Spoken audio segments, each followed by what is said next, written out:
لله وحده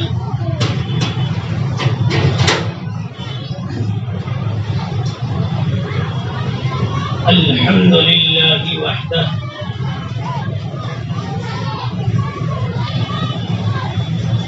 وصلى الله وسلم وبارك وترحم على من لا نبي بعده أما بعد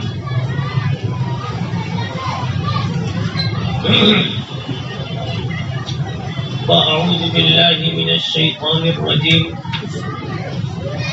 بسم الله الرحمن الرحيم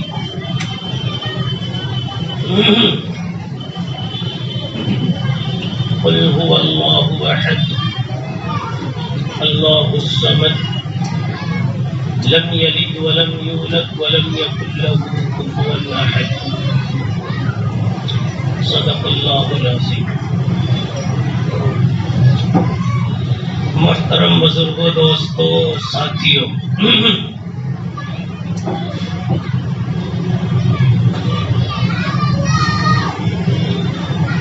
کوئی لمبی چمڑی بات مقصود نہیں،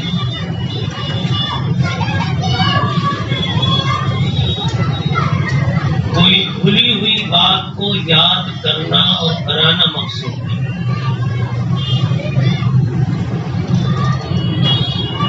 جو ہماری رگ رگ میں پہلے سے جو چیز بسی ہوئی ہے لیکن ہم بھول گئے یا ڈھنگ سے اس پر دھیان نہیں دیا، تو ایسی جو مجلسیں ہوتی ہیں گشت کے نام سے کہو، کسی بھی نام سے کہو، صرف اتنا ہی مقصود ہوتا ہے. ایک سبق ہم جو پڑھ کر آئے تھے بھول گئے، بیٹھ کر یاد کر لیں.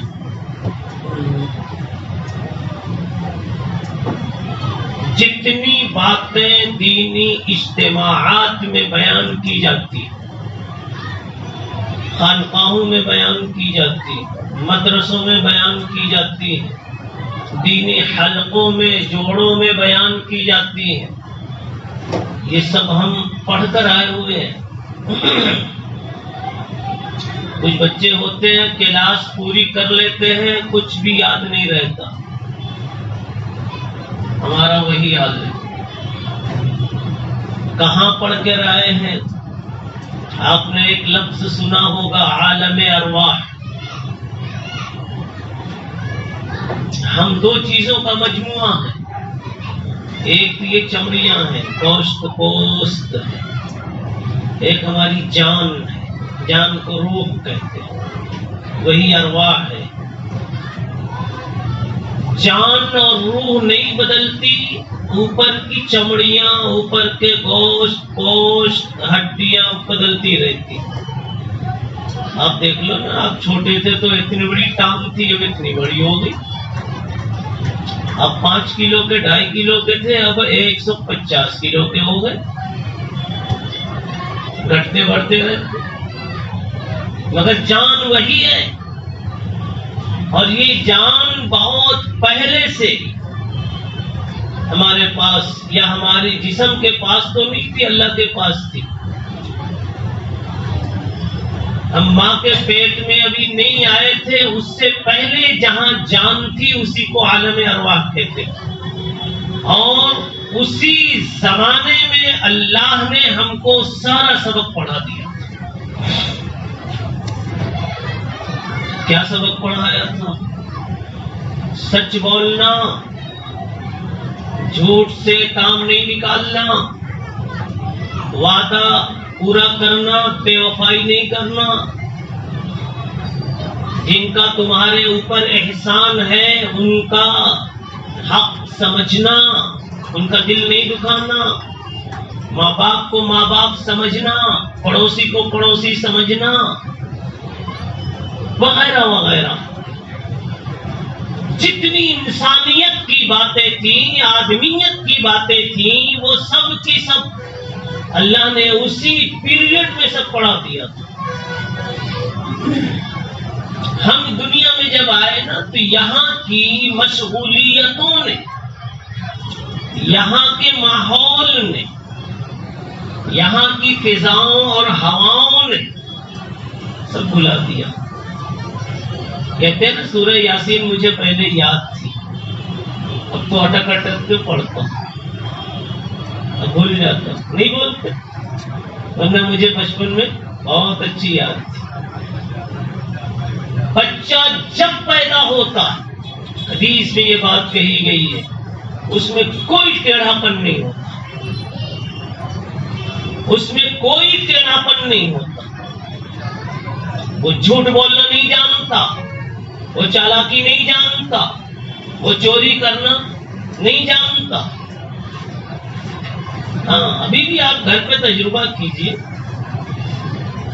اگر یہ تکیہ اس کا ہے تو کہے گا میرا ہے، وہ اس کے بھائی کا ہے تو کہے گا میرا نہیں ہے، بھائی کا.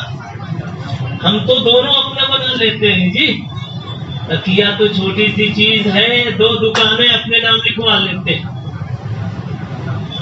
2 زمینیں ہڑپ کر لیتے ہیں. جہاں جس کا جتنا بس چلتا ہے اپنا بنا لیتا ہے. بچہ کبھی نہیں کرتا. وہ کم کرے گا جب تھوڑا سا آپ سے سیکھ لے گا. کچھ اماں سے سیکھتا ہے، کچھ ابا سے سیکھتا ہے. بچہ کیوں نہیں کرتا یہ؟ اس لیے کہ ابھی ابھی آیا ہے اس پرانے عالم سے، ابھی پیدا ہوا ہے، 1-2 سال ہوا ہے، اور اس کو پچھلا سبق یاد ہے کہ اپنی ہی چیز کو اپنی چیز کہنا، غیر کی چیز کو اپنی نہ سمجھنا. سچ بولنا، سچ کرنا، سچ کہنا، یہ اس کی فطرت ہے. حدیث میں اسی کو کہا گیا کل مولود یولد علی الفطرہ. بگاڑتے کون ہے؟ فَأَبَوَاهُ يُهَوِّدَانِهِ. اس کے باپ اسے یہودی بنا دیتے، یہودی ہوتے تو یہودی بنا دیتے، او یُنَصِّرَانِهِ او یُمَجِّسَانِهِ. کوئی نصرانی بنا دیتا ہے،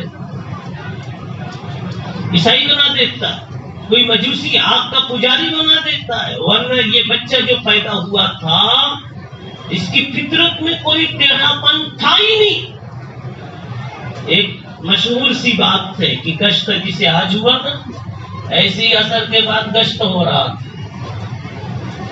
جب دروازہ کھٹکھٹایا، اندر میں آدمی بیٹھا تھا، اس کو گشت میں آنا نہیں تھا، تو اپنے بیٹے سے کہتا ہے جا کہہ دے کہ ابو نہیں ہے. دیکھا باپ جھوٹ بولوا رہا ہے، تو بیٹا آگے کیا کہتا ہے؟ ابو کہہ رہے ہیں. واہ کیا سچا آدمی. کہتا ہے ابو کہہ رہے ہیں کہ جا کہہ دے کہ ابو نہیں ہے. دیکھا سچا کون نکلا؟ سچا کون نکلا؟ بچہ. اور جھوٹا کون نکلا؟ تو میرا مدعا تو ثابت ہو گیا. بچے کو سچ بولنا کس نے سکھایا جی؟ سچ بولنا کس نے سکھایا؟ قل هو اللہ احد. سورہ اخلاص میں ساری تقریریں چھپی ہوئی. قل هو اللہ احد. اور ہم کو جھوٹ بولنا کس نے سکھا دیا؟ فَأَبَوَاهُ يُهَوِّدَانِهِ. ماحول نے، صحبتوں نے. بچہ کس کی صحبت میں سب سے پہلے رہتا ہے؟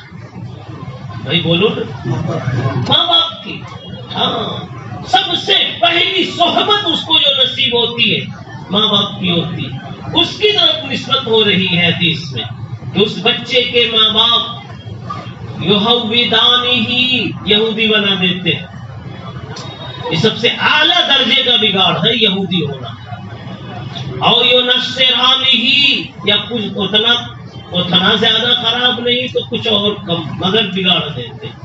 او یُمَجِّسَانِهِ یا پھر اور کم، اگر کچھ نہ کچھ تو خراب کر ہی دیتے. یہ حدیث میں کہا گیا. بات سے بات نکل رہی ہے، اب سمجھ گئے؟ حدیث میں کہا جا رہا ہے انسانوں سمجھو، اتنا شریف بچہ جس کو ایک داغ بھی نہیں لگا تھا، نہ جھوٹ کا داغ، نہ چغلی کا داغ، نہ غیبت کا داغ، نہ ان کا کھانے کا داغ، نہ لڑانے کا داغ. اور بتا دو بچوں کا دل اتنا صاف ہوتا ہے کہ ابھی لڑتے ہیں اور ابھی دوست بن جاتے ہیں. تھوڑا سا ہی ہلائیے صاحب، میں اکیلا بیان نہیں کرتا، آپ تو یہاں سو جائیں گے. میں تو دوستی بھی بیان کرتا ہوں. ہماری دوستی ہوگی 3 منٹ لگتا ہے، 1 منٹ خطبے میں، 2 منٹ دوستی میں. بتاؤ کیا پوچھ رہا تھا میں بھی؟ دوستی بچے کو میں کیا کہہ رہا تھا، میں تو بھول گیا. بچے ابھی لڑتے ہیں اور ہاں لڑنے کی بات، یہ لکما دو. بچے ابھی لڑتے ہیں اور ابھی پھر دوست ہو جاتے ہیں. اپنا بسکٹ اس کو کھلاتا، اتنا بڑا نہیں، یہ تو بڑا ہو گیا، چھوٹے کی بات کرتا ہوں. اس کو بھی ہوا لگ گئی ادھر ادھر کی. نہیں، جس کو ابھی ہوا نہیں لگی اس کی بات کر رہا ہوں. یہ تو موبائل میں اپنے دادا کو فیل کر دے گا. ابھی تو فاسٹ سروس چل رہی ہے. پہلے 15 سال میں بالغ ہوتے تھے، اب 5 ہی سال میں بالغ ہونا شروع ہو جاتے، 7-8 سال میں ہے کہ نہیں جی. اچھا آئیے تو بتائیے فَأَبَوَاهُ میں کیا بات بتائی جا رہی ہے؟ بتائی جا رہی ہے کہ بگاڑنے والی چیز کیا بنی؟ کس نے بگاڑا بچے کو؟ یہودی بنا دیا، نصرانی بنا دیا، کس نے؟ آپ میں مت کہو ماں باپ سے بڑھ کر تو کوئی ہمدرد ہوتا نہیں، اس لیے ماں باپ بولو گے تو اچھا نہیں لگے گا. حالانکہ بگاڑا انہوں نے ہے، لیکن بگاڑا ہے لیکن مت کہو. پھر کیا کہوں؟ بری صحبت میں بچے کو کس نے بگاڑا؟ بری صحبت نے بگاڑ دیا جی. اب پھر پوچھو اگلا پیج کہ وہ کس کی صحبت تھی، تو کھلے گا اور چہرہ دکھے گا کہ ماں باپ کی صحبت. لیکن ڈائریکٹ ماں باپ کو مت کرو. ٹھیک ہے. اب ایک بات سمجھ میں آئی کہ انسان کے بننے اور بگڑنے میں، بلکہ بگڑنے میں اس حدیث میں کہا گیا کہ زیادہ دخل صحبت کا ہے. اب یہیں سے الٹا سبق بلکہ سیدھا سبق نکالو تو یہ نکلتا ہے کہ جس طرح بگڑنے میں سب سے بڑا دخل صحبت کا ہے، بننے میں بھی سب سے بڑا دخل صحبت کا. صحبت میں آ کے دیکھو نا جی، دعا کے لیے ہاتھ نہیں اٹھاتے نا. قسم اللہ کی، رونے والوں کی صحبت میں بیٹھو گے نا تو آپ کو اس پر رونا آ جائے گا کہ مجھے رونا کیوں نہیں آتا.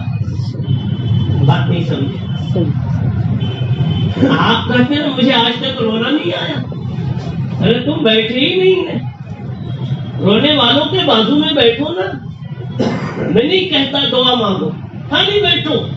تھوڑی دیر کے بعد دل میں یہ اثر ہوگا، یا اللہ جب آنکھیں بٹ رہی تھیں تو ایسی پیاری آنکھ رونے والی، تیری بارگاہ میں رونے والی مجھے تو نہیں لگائی گئی. کیا آنکھ کم پڑ گئی؟ اسی کو دیا اور ختم ہو گئی. یا اللہ تیرے خزانے تو لامتناہی ہیں، لامتناہی ہیں، ختم ہونے والے نہیں ہیں. تو اللہ اس کو ایک آنکھ دے دی رونے کی تو مجھے کیوں نہیں ملی؟ یہ سوچ کر رونا آ جائے گا. میں سچ کہتا ہوں، بیت اللہ سے کئی حاجی جب واپس ہوتے ہیں، آخری دن جب ہوتا ہے، وہ مڑ کر کعبہ کو دیکھ کر کے روتے ہیں. یہ جو حج کو گئے ہوں گے نا، دیکھا ہوگا ان کی بھی کیفیت ہوگی کہ پتہ نہیں زندگی میں پھر اللہ کے اس گھر میرے پاؤں کو آنا نصیب ہوگا کہ نہیں، اور ان آنکھوں کو کعبہ کا جلوہ دیکھنا نصیب ہوگا کہ نہیں.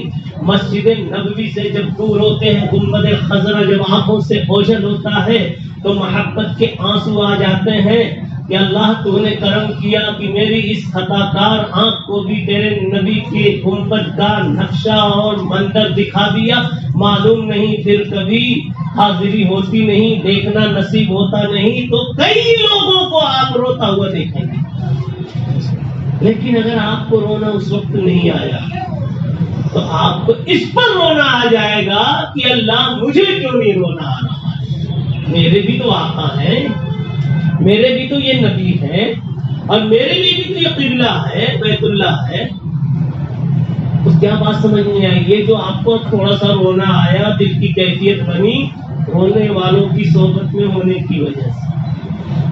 اب لے دے کر کے بات اتنی جڑی، ایک ہمیں پوائنٹ، 2 پوائنٹ مل گئے، بلکہ دونوں مل کے ایک ہے، بننے اور بگڑنے کا گن معلوم ہو گیا۔ کیا ہو گیا؟ بننے اور بگڑنے کا گن معلوم ہو گیا۔ بننا ہے اچھی صحبت اختیار کرو، بگڑنا ہے بری جگہ بیٹھنا شروع کرو۔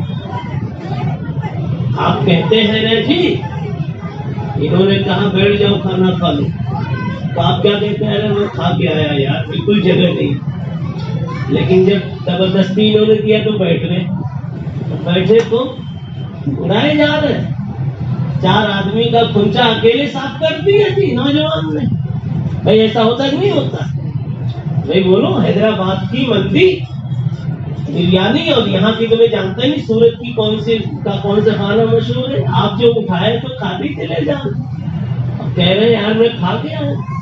کچھ بات سمجھ میں آئی؟ بات یہ سمجھ میں آئی کہ آپ نے کھاتے ہوئے ماحول میں جب اپنے کو پایا تو آپ کی بھوک جاگ گئی، کھانے کی صلاحیتیں جوان ہو گئی، تو ایک طرف سب کو دبا دیا اور دوسری طرف پورا خالی کر دیا۔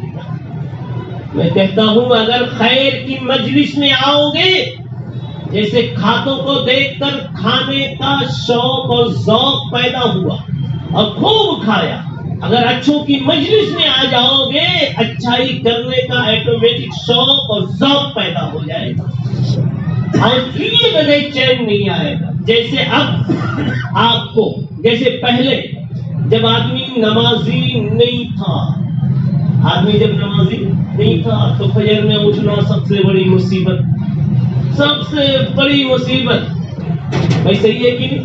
کوئی اٹھائے نہیں میرے کو۔ لیکن اب جب نمازیوں کی صحبت میں رہنے لگا، نمازیوں کی صحبت میں رہنے لگا تو فجر کے وقت میں بستر پر چین نہیں آئے۔ پہلے تو بڑا ناز تھا، بڑا آرام لگتا تھا، چلو یار نماز کا ٹائم نکل گیا، فرصت ہو گئی جی۔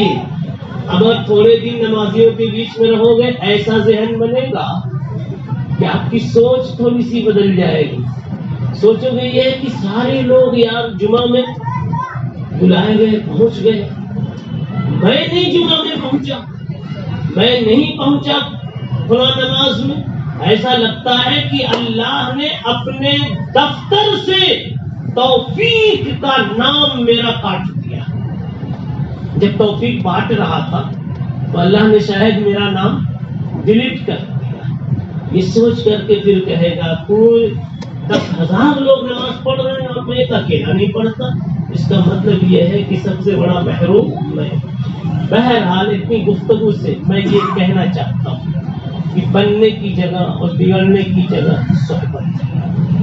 دعوت و تبلیغ کی برکت سے، ذرا دھیان سے سنیے گا، جو اتنا بڑا نفع امت کو ہو رہا ہے، ہو چکا اور انشاءاللہ ہوتا رہے گا، اس محنت پر کوئی قدر نہیں لگا سکتا، ہوتا رہے گا۔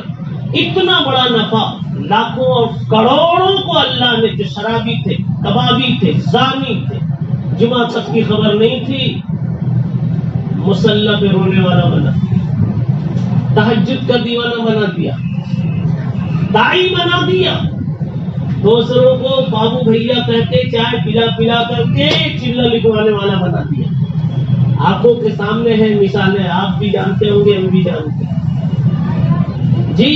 کل تک چہرہ دیکھ کے معلوم نہیں ہوتا تھا کہ اپنا ہے کہ غیر ہے، آج دیکھا 2 سال کے بعد اچانک تو مفتی صاحب دکھ رہے ہیں، حالانکہ مفتی صاحب نہیں ہے، وہ گیرج کا ماسٹر ہی ہے، لیکن تبدیلی آ گئی، سوچ بن گئی۔ کیا صحبت نے بدل دیا جی؟ بس بات ختم کرنا ہو، وہ 20 منٹ ہونے کو ہے یا ہو گیا؟ بتاؤں میں کیا ہمارے اعظم گڑھ کا قصہ، میں یو پی کا ہوں، اعظم گڑھ کا ایک مرتبہ گشت کرتے کرتے لوگ پہنچے. آج گشت ہوا نا, گشت کرتے کرتے پہنچے, کیسے گھر پر پہنچ گئے کہ وہ شراب پی کے مست تھا, اس کو نماز نماز سے کچھ لینا نہیں تھا. اس نے ڈانٹا پھٹکارا, کیا تم لوگ چلے آتے ہو, کسی کے بھی گھر آ جاتے ہو, مجھے کیا ہے جی تمہاری نماز سے لینا دینا. اور گیا اندر سے بوتل لے آیا, ان کے سامنے چڑھا دیا, اب پی کے ایسے ہی گر گیا. ٹھیک ہے, جماعت والوں نے برا نہیں مانا جی, وہیں بیٹھ گئے باہر دروازے پر. کہا جب تک اس کو ہوش نہیں آئے گا, جب تک ہم اللہ سے مانگتے رہیں گے, یا اللہ ہوش دینا, اس شراب کے نشے کو اتارنا اور گمراہی کے نشے کو اتارنا, اور دونوں طرح کا ہوش دینا اللہ تیرے بس میں ہے. تیرے بس سے باہر نہیں ہے, ہمارے بس میں نہیں ہے, ہمارے بس میں اتنا ہے کہ تیرے کو منائے. گشت والے بیٹھ کر کے انہیں دعا کر رہے ہیں, تسبیح پڑھ کے ذکر کر کے تھوڑی دیر بس. نقشہ لوگ گاؤں والے دیکھ رہے ہیں. تھوڑی دیر میں اس کو ہوش آیا تو کہتا ہے یہ ابھی تک کیوں بیٹھے. ہم تھوڑی سی قاعدے کی بات کرنے لگا, یار اتنے ہمدرد ہوتے ہیں, میں ان کو گالیاں بھی جھٹکارا پھٹکارا, میرے لیے مانگ رہے تھے. لوگوں نے بتایا گھر والوں تمہارے لیے مانگ رہے تھے, اللہ اس کی بھی قبر میں اچھا بستر ڈال دینا, یا اللہ جب اس کا آخری دن ہو تو اللہ اس کو بھی مسکراتے ہوئے مل لینا, یا اللہ اس کی جتنی زندگی لکھی ہے تنگی سے, فاقہ سے, پریشانی سے, مصیبت سے, اللہ بلا سے اللہ بچا کے گزروا دینا. کہا یہ ایسی دعائیں مانگ رہے تھے آپ کے. بس اس کی کھوپڑی بن گئی. گھر میں گیا, بیوی سے کہتا ہے میرا بھی کپڑا وپڑا بناؤ, اور غسل کیا, ان کے ساتھ ہی نکل پڑا. کچھ بات سمجھ میں آ رہی؟ بتاؤ کس چیز نے نکالا؟ حضرت مولانا الیاس صاحب رحمۃ اللہ علیہ پر اللہ تعالیٰ نے اصل میں صحبت کی برکت کھولی. کیا کھولی؟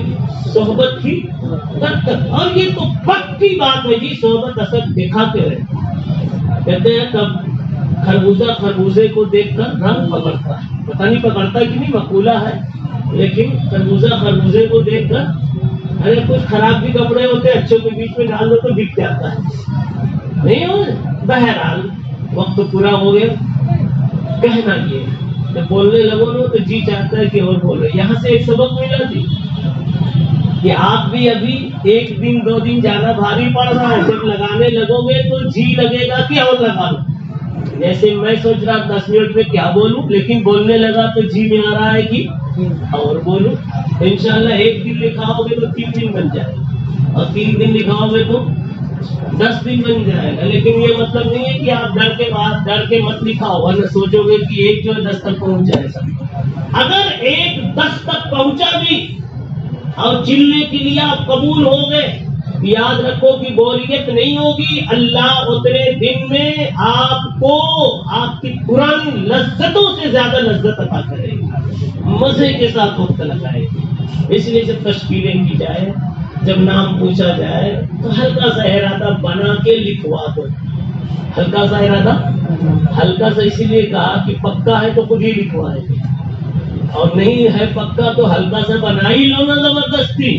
انشاءاللہ لکھوا رہا ہوں, موڈ بنے گا تو چلا جاؤں گا, موڈ بنے گا تو چلا جاؤں گا. یہاں کیا نام آپ کا بولا؟ 5 منٹ اور لے لوں. دیکھیے 2 منٹ میں ایک بات کہتا ہوں. نبی پاک صلی اللہ علیہ وسلم امت کو بہت کچھ دے کے گئے, چھوڑ کے گئے. تو صلی اللہ علیہ وسلم ہر خیر جو دنیا میں ہے وہ میرے نبی کا چھوڑا ہوا تحفہ, دیا ہوا تحفہ جی. چاہے کسی کے پاس مدرسے کی خصوصیت بتا رہا ہوں. عام خصوصیت تو مشہور یہ ہے کہ مدرسے سے علم ملتا ہے, وہ بھی صحیح ہے اور بالکل صحیح ہے. لیکن ایک چیز جو عام طور پر جس کی طرف ذہن نہیں جاتا, مدرسے میں 12 سال 10 سال لگانے سے نبی کا درد ملتا. کیا ملتا ہے؟ نبی کا درد. ابھی سمجھانے میں ٹائم لگے گا. جس کسی بستی میں کوئی غلط فرقے والا اٹھتا ہے، بتاؤ پان بیچنے والا اس کے مقابلے کے لیے اٹھتا ہے، اس کا پلان بناتا ہے یا مولانا اٹھتا ہے؟ کون اٹھتا ہے؟ مولانا اٹھتا ہے۔ کوئی غلط فرقے والا آ گیا، اسلام کے خلاف کوئی بھی بولنے والا آیا تو کون اٹھے گا؟ مولانا بولے گا کہ مدرسے میں رہا۔ کسی جگہ کوئی مسئلہ کسی نے غلط پتا، بدعت کوئی شروع کر دی، کون بولے گا؟ مولانا بولے گا، امام صاحب بولے گا۔ یہ کہاں سے؟ اس کو ایک درد شروع ہوتا، میں کیا کروں کہ جو سچ ہے وہ سامنے آ جائے۔ یہ درد مدرسے سے ملتا ہے، اور رسول اللہ صلی اللہ علیہ وسلم کے بارے میں ہے کان دائم الفکر متواصل الاحزان۔ میرے نبی کو یہ درد ہمیشہ رہتا تھا کہ کہیں کوئی غلط ہو تو اس کو ہٹاؤ، کوئی غلط ہو تو دفن کرو، وہاں سچائی لے آؤ۔ ابھی جو مولانا مجھ سے کہہ رہے کہ یہاں لڑکیوں کا بھی مدرسہ، بڑی عمر والیوں کا بھی شروع کرنا ہے یا ہو گیا؟ شروع ہو چکا ہے۔ تو میں ان کو دیکھ رہا تھا، یہ 12 کلو کے آدمی دکھ رہے ہیں، اور یہ شاید عبادت گاہ بھی ہے، کیا نماز ہوتی بازو میں جگہ لی؟ ہاں، تو یہاں نماز کا بھی بوجھ ان پر ہے، اور بچیوں کے مدرسے کا بھی بوجھ ہے، مکتب بھی ہوگا بچوں کا، وہ بھی بوجھ ہے۔ تو مجھے ادھر ایک بات یاد آ گئی، اور بوڑھی عورتوں کو ہر کوئی سوچتا بھی نہیں کہ بڑھیا کو بھی پڑھاؤ، حالانکہ بہت بڑی ذمہ داری ہے۔ پوتا کہتا ہے دادی سے، دادی میں تجھ کو موبائل سکھا دوں گا، منگا لے دادا سے، میں سکھا دوں گا، دادا سے منگا لے، میں سکھا، نانی سے کہتا ہے میں سکھا دوں گا، نانا سے منگا لے، بولتا نا، اور سکھا بھی دیتا، اب بڑھیا سیکھ لیتی ہے جی۔ تو ایسے ہی میں کہتا ہوں، بڑھیا حساب کے دن کھڑی کی جائے گی، نانی کھڑی کی جائے گی کہ تو نواسے سے، تو پوتے سے موبائل تو سیکھ سکتی تھی، اسی پوتے سے سورہ کوثر، سورہ اخلاص، سورہ فاتحہ نہیں سیکھ سکتی تھی؟ زندگی بھر تجھ کو نبی پر صحیح درود پڑھنا نہیں آیا، درود شریف نہیں سیکھ سکتی تھی؟ اسی پوتے سے تو چاہتی تو یہ بھی سیکھ سکتی تھی، مگر نہیں، موبائل تم نے 80-90 سال کی عمر میں سیکھ لیا۔ اس لیے مبارکبادی کے قابل ہیں یہ علماء کرام جو ایسے بوجھ کو لے کر کے چلتے ہیں اپنے کندھوں پر۔ اسی لیے رسول اللہ صلی اللہ علیہ وسلم نے کہا تھا، میری امت کا حال میں کیا کہوں، کبھی کبھی اللہ کے نبی نے فرمایا کہ میں کیا کہوں، لا یدرا اولہ خیر ام آخرہ، میری امت کے شروع کے لوگ زیادہ آگے ہیں کہ بعد والے زیادہ آگے، اس لیے کہ اللہ کے نبی کو دکھایا گیا تھا کہ بعد والے بھی آئیں گے نا تو پوری قوت کے ساتھ اس کام میں لگیں گے۔ آج دیکھو فلسطین کے قصے کو دیکھ لو، ساری چھوٹی چھوٹی نسلوں کے ساتھ جنازہ ہاتھ میں ہے، پھر بھی نعرے تکبیر بلند، اپنے سر سے پیچھے نہیں ہے۔ صحابہ کرام کے زمانے کی قربانیاں یاد آ رہی نہیں آ رہی؟ اس لیے رسول اللہ صلی اللہ علیہ وسلم نے فرمایا لا یدرا، پتہ نہیں کہ اس امت کا اول آگے ہے یا بعد والا آگے۔ باقی صحابی کا جو مقام ہے وہ اپنی جگہ ہے۔ تو میں یہ کہہ رہا ہوں کہ مولانا جو کام لے کے چل رہے ہیں مستورات کی بھی تعلیم کا، آپ یہ سمجھو کہ صرف مولانا کی ذمہ داری نہیں ہے، جیسے امام صاحب کا آگے ہونا لیکن سب کا ساتھ میں جماعت بنانا ضروری ہے کہ نہیں؟ تو ایسی مولانا جو کام لے کے اٹھ رہے ہیں، آپ سبھی حضرات تعاون کریں گے انشاءاللہ، تعاون کیجیے، بھرپور کیجیے، تاکہ قبر میں چلے جائیں تو نیکی کا میٹر چالو رہے۔ اللہ تعالیٰ ہم سب کو قبول کرے۔ ہوگی بات، اللہم لک الحمد کلہ ولک الشکر کلہ والیک یرجع الامر کلہ۔ اے اللہ ہم سب گنہگار ہیں، خطا کار ہیں، یا اللہ ہمارے گناہوں کو معاف فرما دے، خطاؤں کو معاف فرما دے۔ یا اللہ تیرے نبی صلی اللہ علیہ وسلم نے بڑی قربانیوں سے اپنا خون پسینہ بہا کر کے تیری پہچان کا، تیری طاعت کا ایک راستہ امت کو دیا تھا، یا اللہ امت نے بھلا کر کے اسے ادھر ادھر کر دیا، پھر بھی اسی امت کے کچھ افراد اس کام کو لے کے اسی فکروں کے ساتھ جی رہے ہیں، چل رہے ہیں۔ یا اللہ کام کرنے والے ہر فرد کی مدد فرما، اے اللہ ہر تنظیم کی مدد فرما، جماعت کی مدد فرما، جمعیت کی مدد فرما، مدارس اور خانقاہوں کی مدد فرما۔ یا اللہ ہر ایک فرد مسلم کے دل میں دین کی حفاظت کا جذبہ پیدا فرما.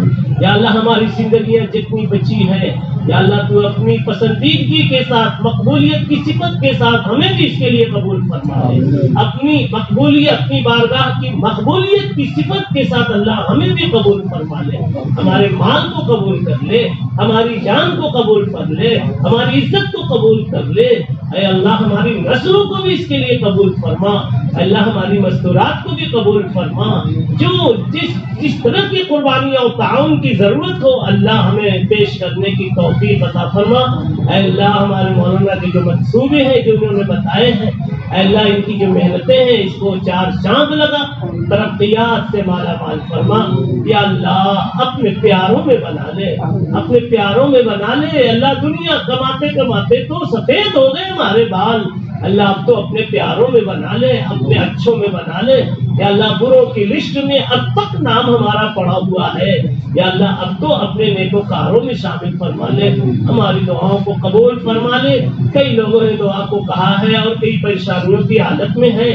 یا اللہ ہم سب کی پریشانی دور فرما دے, بیماروں کی بیماری دور فرما دے. جس کے سامنے کوئی مشکلات ہو اللہ مشکلات حل فرما دے. اللہ حل فرما دے. قاضی حاجات آپ ہیں, مشکلوں کو حل کرنے والے آپ ہیں. یا اللہ سب کی پریشانیوں کو دور فرما دے. ربنا تقبل منا انك انت السميع العليم وتب علينا انك انت التواب الرحيم. صلی اللہ علیہ وسلم.